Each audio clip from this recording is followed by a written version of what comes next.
Hi hello ನಮಸ್ಕಾರ, welcome back to my YouTube channel. ನಾನಿವತ್ತು ಸಿಂಪಲ್ಲಾಗಿ ಟೊಮ್ಯಾಟೊ ಗೊಜ್ಜು ಹೇಗೆ ಮಾಡೋದು ಅಂತ ಈ ವಿಡಿಯೋ ಮುಖಾಂತರ ಹೇಳ್ಕೊಡ್ತಾ ಇದ್ದೀನಿ. ಇದು ಬ್ಯಾಚುಲರ್ಸ್ಗೆ ತುಂಬಾ ಹೆಲ್ಪ್ಫುಲ್ ಆಗುತ್ತೆ ಅಂತಲೇ ಹೇಳ್ಬೋದು. ಸೊ ತಡ ಮಾಡೋದು ಬೇಡ, ಹೇಗೆ ಮಾಡೋದು ಅಂತ ನೋಡ್ಕೊಂಡು ಬರೋಣ ಬನ್ನಿ. ಸೊ ನಾನಿಲ್ಲಿ ಒಂದು ಬಾಣಲಿ ತೊಗೊಂಡಿದ್ದೀನಿ, ಸ್ವಲ್ಪ ಆಯಿಲ್ನ ಹಾಕ್ಕೊಂಡಿದ್ದೀನಿ. ಆಯಿಲ್ ಕಾದ ನಂತರ ಸ್ವಲ್ಪ ಸಾಸಿವೆನ ಹಾಕ್ತಾಯಿದ್ದೀನಿ. ಸಾಸಿವೆ ಸಿಡಿದ ನಂತರ 1-2 ಟೇಬಲ್ ಸ್ಪೂನಷ್ಟು ಕಡಲೆಬೇಳೆನ ಹಾಕ್ತಾಯಿದ್ದೀನಿ.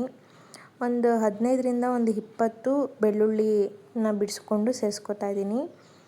ನೆಕ್ಸ್ಟು ಇದಕ್ಕೆ ಒಂದು 3ರಿಂದ 4 ಹಸಿಮೆಣ್ಸಿಕಾಯಿನ ಕಟ್ ಮಾಡಿ ಸೇರಿಸ್ಕೊತಾ ಇದ್ದೀನಿ. ನೀವು ಖಾರಕ್ಕೆ ತಕ್ಕಂತೆ ನೀವು ಸೇರಿಸ್ಕೊಳ್ಳಿ. ಇದೆಲ್ಲ ಚೆನ್ನಾಗಿ ಫ್ರೈ ಆದಮೇಲೆ ಈರುಳ್ಳಿ ಕಟ್ ಮಾಡಿಕೊಂಡು ಸೇರಿಸ್ಕೊತಾ ಇದ್ದೀನಿ. ಒಂದು 3ರಿಂದ 4 ಈರುಳ್ಳಿನ ಈ ಥರ ಉದ್ದುದಕ್ಕೆ ಸ್ಲೈಸಸ್ ಮಾಡಿ ಸೇರಿಸ್ಕೊತಾ ಇದ್ದೀನಿ. ಇದನ್ನು ನೀಟಾಗಿ ಫ್ರೈ ಮಾಡಬೇಕು. ಸೊ ಇದಕ್ಕೆ ನಾನು ಸ್ವಲ್ಪ ಕರಿಬೇವಿನ ಸೊಪ್ಪನ್ನ ಹಾಕ್ತಾಯಿದ್ದೀನಿ. ಇದನ್ನು ಕೂಡ ನೀಟಾಗಿ ಫ್ರೈ ಮಾಡ್ಕೊತಾ ಇದ್ದೀನಿ. ಈರುಳ್ಳಿ ಎಲ್ಲ ಬ್ರೌನ್ ಕಲರ್ ಆಗಬೇಕು. ಸೊ ಆ ಥರ ಫ್ರೈ ಮಾಡ್ಕೊಳ್ಳಿ. ಇದಕ್ಕೆ ನಾನು ಸ್ವಲ್ಪ ಸಾಲ್ಟ್ನ ಹಾಕೋತಾ ಇದ್ದೀನಿ. ನೀವು ಟೇಸ್ಟಿಗೆ ತಕ್ಕಂತೆ ಸಾಲ್ಟ್ನ ಹಾಕ್ಕೊಳ್ಳಿ. ಸ್ವಲ್ಪನೇ ಹಾಕ್ಕೊಂಡು ಬೇಕಿದ್ದರೆ ನೀವು ಸಾಲ್ಟ್ನ ಸೇರಿಸಿ. ಸೊ ಈರುಳ್ಳಿ ಎಲ್ಲ ಬ್ರೌನ್ ಕಲರ್ ಆಗೋವರೆಗೂ ಫ್ರೈ ಮಾಡಾದಮೇಲೆ ನಾನು ಟೊಮ್ಯಾಟೋನ ಆ್ಯಡ್ ಮಾಡ್ತಾಯಿದ್ದೀನಿ. ಟೊಮ್ಯಾಟೋನ ನೀವು ಯಾವ ಸೈಜಲ್ಲಾದರೂ ಕಟ್ ಮಾಡ್ಬೋದು. ಇದೇ ಸೈಜಲ್ಲಿ ಅಂತ ಕಟ್ ಮಾಡೋ ಅವಶ್ಯಕತೆ ಏನಿಲ್ಲ.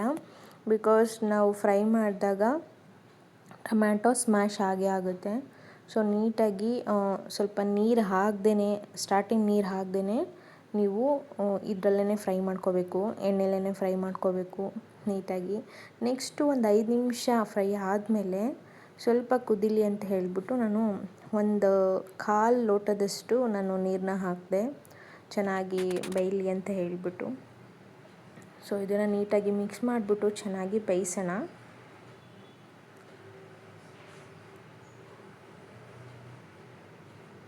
ನೆಕ್ಸ್ಟ್ ನಾನು ಇದಕ್ಕೆ ಅರ್ಧ ಟೇಬಲ್ ಸ್ಪೂನ್ ಆಗೋಷ್ಟು ಅಚ್ಚ ಖಾರದ ಪುಡಿ, ಖಾರಕ್ಕೇ ನಾನು ಸೇರಿಸ್ತಾ ಇರೋದು. ಸೊ ಅಚ್ಚ ಖಾರದ ಪುಡಿ ಖಾರ ಇರುತ್ತೆ, ಸ್ವಲ್ಪ ನೋಡಿ ಸೇರಿಸ್ಕೊಳ್ಳಿ. ಮನೇಲೆ ಮಾಡಿರುವಂತಹ ನಾನು ಸಾಂಬಾರು ಪುಡಿನ ಸೇರಿಸ್ತಾ ಇದ್ದೀನಿ. ಇದು 2.5 ಸ್ಪೂನ್ ಆಗೋಷ್ಟು ಸೇರಿಸ್ಕೊತಾ ಇದ್ದೀನಿ. ನೀವು ಖಾರಕ್ಕೆ ನಿಮ್ಮ ಮನೇಲಿ ಖಾರದ ಪುಡಿ ಜಾಸ್ತಿ ಖಾರ ಇದೆಯಾ ಅಥವಾ ಕಡಿಮೆ ಇದೆಯಾ ಅಂತ ನೋಡಿ ನೀವು ಸೇರಿಸ್ಕೊಳ್ಳಿ.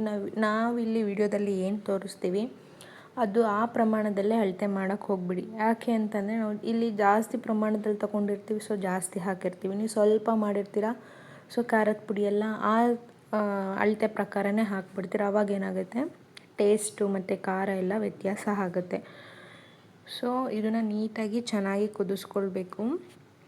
ಲಾಸ್ಟಲ್ಲಿ ಕೊತ್ತಂಬರಿ ಸೊಪ್ಪು ಹಾಕಿದ್ರೆ ಟೊಮ್ಯಾಟೊ ಗೊಜ್ಜು ರೆಡಿ ಆಗುತ್ತೆ. ನನ್ನ ಚಾನಲನ್ನು ಸಬ್ಸ್ಕ್ರೈಬ್ ಮಾಡ್ಕೊಂಡಿಲ್ಲ ಅಂದರೆ ಈ ಕೂಡಲೇ ದಯವಿಟ್ಟು ಸಬ್ಸ್ಕ್ರೈಬ್ ಮಾಡ್ಕೊಳ್ಳಿ, ಶೇರ್ ಮಾಡಿ, ಕಮೆಂಟ್ ಮಾಡಿ, ಲೈಕ್ ಮಾಡಿ.